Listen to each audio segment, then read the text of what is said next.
Hello students, आपका स्वागत है चैनल पे।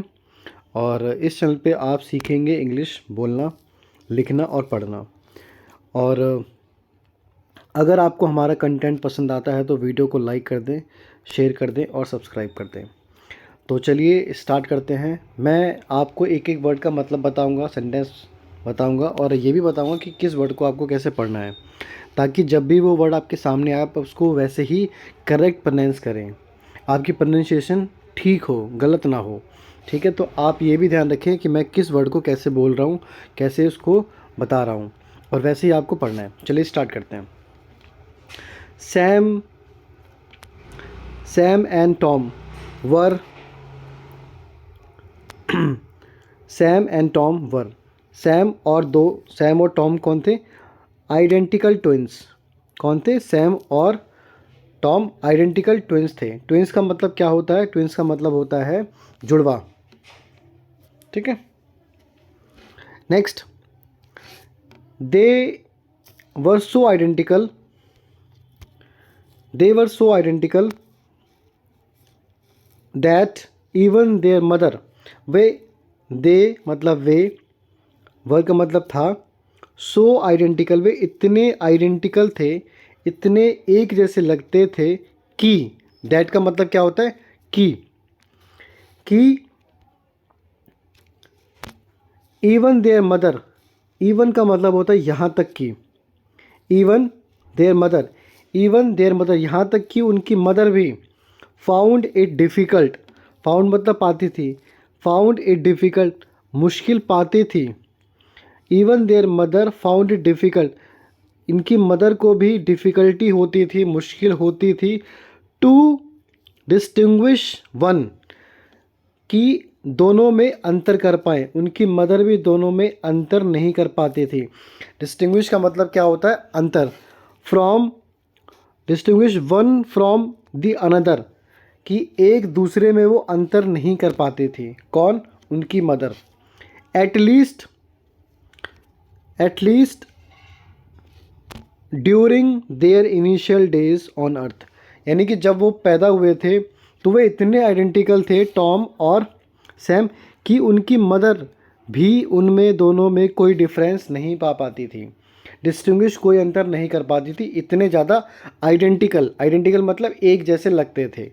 ठीक है, आगे बढ़ते हैं। और इनिशियल का मतलब क्या है? शुरुआती स्टेज पे।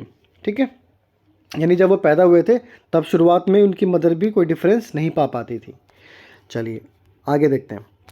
However however they were very different from each other.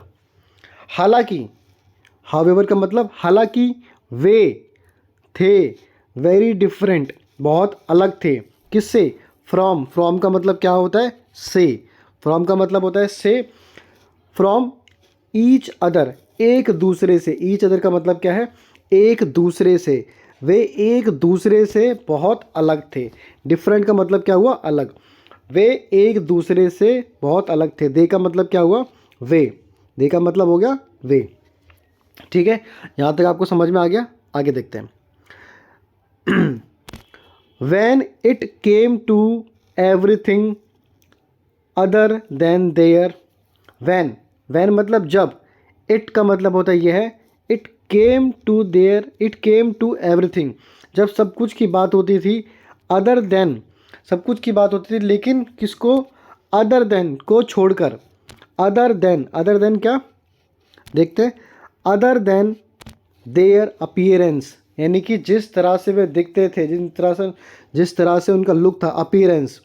Other than their appearance Sam had no friends. जो सैम था, हैड मतलब था, नो मतलब नहीं, फ्रेंड्स सैम का कोई दोस्त नहीं था। सैम का कोई दोस्त नहीं था। वाइल जबकि, Tom Tom was a great friendship maker. लेकिन वहीं बात करें टॉम की, तो टॉम क्या था? Was a great friendship maker. Friendship यानी कि वो आसानी से दोस्त बना लिया करता था। कौन? Tom. Sam loved sweets. Sam को क्या पसंद था? लव्ड मतलब पसंद होना। क्या? स्वीट्स, मिठाइयाँ पसंद थी। बट का मतलब लेकिन। टॉम लव्ड, टॉम को क्या पसंद था? देखते हैं टॉम को क्या पसंद है। टॉम को पसंद था स्पाइसी फूड। टॉम को चटपटा खाना पसंद था। फूड मतलब खाना, स्पाइसी मतलब थोड़ा सा मिर्च वाला। Spicy food and detested sweets, और उसको बिल्कुल भी मिठाइयाँ पसंद नहीं थी। ठीक है, आगे देखते हैं। Sam was mummies pet. Sam माँ का फेवरेट था। सैम वॉज मम्मीज पेट मतलब सैम माँ का फेवरेट था। एंड टॉम वॉज डैडीज पेट, और जो टॉम था वो पापा का फेवरेट था। डैडी मतलब फादर पिताजी, और मम्मी मतलब माँ। आगे देखते हैं। While Sam was generous and selfless. जो सैम था, वाइल मतलब जबकि, सैम क्या था? जेनरस था, काइंड था, दयालु था, और सेल्फलेस था, यानी कि दूसरों की हेल्प करना चाहता था वो। लेकिन हम टॉम की बात करें, टॉम वॉज ग्रीडी, टॉम लालची था। क्या था? लालची था। ग्रीडी मतलब लालची। एंड सेल्फिश, और मतलबी था। सिर्फ अपने मतलब से काम रखता था, अपने मतलब के लिए लोगों से बात करता था। आगे देखते हैं।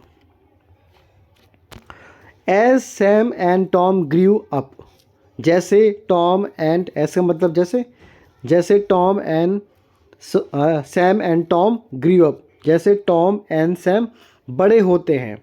देयर फादर वांटेड, उनके पिता चाहते थे। वांटेड मतलब चाहते थे। देयर फादर वांटेड, उनके पिता चाहते थे। To share his fortune, fortune मतलब धन दौलत, चाहते थे कि वो अपनी दौलत को बांट दें। टू शेयर हिज फॉर्च्यून, अपनी दौलत को बांट दें। इक्वली अमंग्स देम, बराबर दोनों में, बराबर अपने बच्चों में। ठीक है, इक्वली मतलब बराबर, कहाँ पे? अमंग्स देम, उन दोनों के बीच में बांट दें। ठीक है, आगे देखते हैं। However Tom did not agree, हालांकि टॉम को ये पसंद नहीं आया। टॉम इस पे राज़ी नहीं हुआ। एग्री मतलब सहमत नहीं हुआ। Tom did not agree, Tom इस चीज़ पे सहमत नहीं हुआ। ही आर्ग्यूड दैट, उसने आर्ग्यू किया, उसने बहस की कि हु प्रूव्ड प्रूव्ड, जो कोई साबित कर देगा या साबित कर देता था, जो कोई साबित कर देता था, टू बी मोर इंटेलिजेंट, कि जो कोई साबित कर देता था कि कौन ज़्यादा इंटेलिजेंट है। टू बी मोर इंटेलिजेंट, जो ये साबित कर दे कि कौन ज़्यादा इंटेलिजेंट है। And strong would have to get a bigger share of the wealth. ठीक है, एंड स्ट्रॉन्ग वुड हैव, और जो ज़्यादा इंटेलिजेंट है और स्ट्रॉन्ग है, वुड हैव, उसको मिलेगा। Would have to get a bigger, उसको क्या मिलेगा? Get a bigger share of the wealth, धन दौलत में ज़्यादा बड़ा हिस्सा उसको मिलेगा। ठीक है, सैम एग्रीड, सैम सहमत हो जाता है। Their father decided to organise a competition, उनके पिता ने, देयर मतलब उनके, फादर पिताजी, डिसाइड करते हैं, निश्चय करते हैं, क्या करने के लिए? टू ऑर्गेनाइज, एक कंपटीशन रखने के लिए, एक कंपटीशन रखने के लिए तैयार हो जाते हैं। बिटवीन द टू, दोनों के बीच में कंपटीशन रखना स्टार्ट करते हैं, रखने के लिए तैयार हो जाते हैं। ही आज द टू सन्स, उन्होंने दोनों बच्चों को बोला, अपने दोनों बेटों को बोला, to walk as long as they could, कि जितना वो चल सकते हैं उतना चले। क्या कंपटीशन था? जितना चल सकते हैं चले। एंड रिटर्न होम, और वापस आए बिफोर सनसेट, और बिना, और रिटर्न आए, वापस आए। And return home before sunset, और सनसेट से पहले आ जाएं। शर्त क्या रखी? जितना वो चल सकते हैं चले, और वापस आ जाएं सनसेट होने से, सूरज के डूबने से। सनसेट मतलब सूरज के डूबने से पहले वापस आ जाएं। The wealth would be divided in proportion to the distance covered, जितना ज़्यादा डिस्टेंस जो कवर करेगा उसके प्रोपोर्शन के, उसके अनुपात में जो दौलत है वो बांट दी जाएगी। दोनों में दौलत बांट दी जाएगी, उस डिस्टेंस के हिसाब से दौलत बांट दी जाएगी। ठीक है, नेक्स्ट देखते हैं। As a rule of the competition, as a rule of the competition, जो रूल था, जो नियम था कंपटीशन का, they were not permitted to carry, उन्हें कुछ, दे वर नॉट परमिटेड, उन्हें अलाउ नहीं था, परमिट मतलब अलाउ होना, कि उन्हें आज्ञा नहीं थी क्या, to carry a watch to keep track of the time, उन्हें कोई घड़ी ले जाने की आज्ञा नहीं मिली, उन्हें घड़ी ले जाना मना था। ठीक है, उनको ये परमिशन नहीं दी गई, उनको ये बोला गया कि आपको बिना घड़ी के जाना है। ठीक है, आगे देखते हैं। द फॉलोइंग डे, उस दिन, कंपटीशन के दिन, Sam and Tom set out to walk, उन वो दोनों, टॉम एंड सैम दोनों क्या करते हैं, set out to walk, walk पे चलना स्टार्ट करते हैं। It was a rather sunny day, और उस दिन काफ़ी धूप निकली थी, सनी डे मतलब धूप निकली थी, सूरज निकला हुआ था। Sam walked slowly and steadily, Sam धीरे धीरे धीरे चलता है, स्लोली एंड स्टेडी धीरे धीरे चलता है, वॉकड मतलब चलना। ठीक है, आगे देखते हैं। While Tom broke into a sprint, और वहीं पे टॉम की बात करें, Tom broke into a sprint, और वो टॉम बहुत तेज भागने लगता है, जैसे कि कोई रेस में हिस्सा ले रहा हो। As he was bent on winning the race and also winning a greater proportion of his father's wealth, जैसे कि कोई रेस में भाग ले रहा हो वैसे भागने लगा, और ऐसे भाग रहा हो जैसे कि उसको दौलत का काफ़ी बड़ा हिस्सा चाहिए होगा। ठीक है, ग्रेटर प्रोपोर्शन अपने फादर का वो चाहता था, ऐसे भागने लगा। Next, Sam knew that it would be the ideal to walk as far as possible, Sam जानता था, न्यू मतलब जानता था, दैट कि it would be ideal to walk as far as possible, जितना वो चल सकता है उतना ही वो चलेगा, उतना ही ठीक रहेगा। ठीक है, आगे देखते हैं। टिल नून, जब तक, टिल नून यानी दोपहर तक, and start for home at नून, यानी कि दोपहर तक वो चलना चाहता था, और दोपहर के बाद, टिल नून दोपहर के बाद, एंड स्टार्ट फॉर होम, और वो दोपहर के बाद क्या करता है, घर के लिए चलना स्टार्ट कर देता है। एज इट, क्योंकि as it would take the same amount of time, क्योंकि उतना ही वक्त उसको लगेगा, सेम मतलब समय सेम लगेगा, बराबर समय लगेगा, अमाउंट ऑफ टाइम सेम समय लगेगा, टू वॉक बैक होम, घर पहुंचने के लिए भी उसको बराबर समय लगेगा। नोइंग मतलब जानते हुए, नोइंग दिस ये जानते हुए, Sam decided to turn back, Sam ने क्या डिसाइड किया, टू टर्न बैक, कि वो वापस चले, back for home at noon, so as reach home on time, ताकि वो वापस समय पे निकले दोपहर में घर जाने के लिए, ताकि वो टाइम पर पहुंच सके। ठीक है, रीच मतलब पहुंचना। ठीक है, आगे देखते हैं। However Tom with his greed, Tom अपने लालच में, टू अर्न मोर वेल्थ, ज़्यादा धन कमाने के लिए, मोर, डिड नॉट अटेम्प्ट, उसने अटेम्प्ट नहीं किया, to return home even after mid noon, यानी कि वो जब दोपहर हो जाती है तभी वापस नहीं आता है घर के लिए। He walk twice as long as Sam जितना चलता है उससे भी ज़्यादा वो चलता है, डबल चलता है बल्कि। ठीक है, आगे देखते हैं।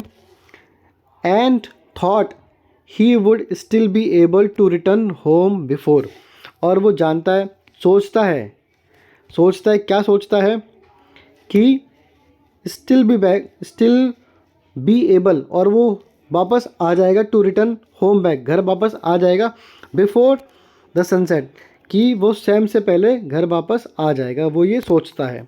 ही हरिड, उसने जल्दबाजी की, जल्दी की। Back when he saw the sunset, when he saw the sun turn orange, उसने जल्दबाजी की, उसने जल्दी की वापस आने की जब उसने देखा कि सूरज क्या हो रहा है, सूरज पीला पड़ गया, ऑरेंज पड़ गया, यानी कि ऑरेंज कलर का अब हो गया, यानी कि सूरज डूबने लगा है, इसका ये मतलब है। ठीक है, आगे देखते हैं। अनफॉर्चुनेटली, अनफॉर्चुनेटली दुर्भाग्य से, he could not even make it, पर वह वापस आधा भी नहीं आ सका। मेक इट हाफ, वह वापस आधा भी नहीं आ सका। कुड का मतलब सका, वापस भी आधा भी वापस नहीं आ सका। कहाँ पे? Way home as the sun started to set, जब सूरज डूबने लगा तो घर के आधे रास्ते भी वापस नहीं आ सका, नहीं आ पाया। Slowly, slowly darkness engulfed his path, धीरे धीरे जो डार्कनेस था, जो अंधेरा था, उसने उसके पूरे रास्ते को क्या कर लिया, घेर लिया। हिज पाथ, पूरे रास्ते पे उसको अंधेरा मिलता है, क्यों? सूरज डूब चुका था। He had to drag his tired feet back home, उसको अपने पैरों को घसीट के अपने आप को वहाँ से लाना पड़ रहा था घर की तरफ, क्यों? क्योंकि वो बहुत थक चुका था। He had lost the race, वह रेस हार चुका था। Only because of his greed, सिर्फ अपने लालच के कारण। ग्रीड मतलब लालच। ग्रीड लीड्स टू लॉस, और इससे उसका नुकसान हो गया। ठीक है, थैंक यू बच्चों, आपने यहाँ तक इस कहानी को सुना और इस पैराग्राफ को पढ़ के, स्टोरी को पढ़ के आपको समझ में आया होगा कि हमें कैसे इसको पढ़ना है और कैसे वर्ड्स को देखना है और इनके वर्ड मीनिंग्स को नोट करना है। और ऐसे ही वीडियो को लाइक करें, शेयर करें, सब्सक्राइब करें। आपसे रिक्वेस्ट है कि वीडियो को शेयर ज़रूर करें, कम से कम 4 से 5 फ्रेंड्स को, जिनको आपको लगता है कि इंग्लिश पढ़ने में या समझने में दिक्कत होती है। Thank you very much, God bless you.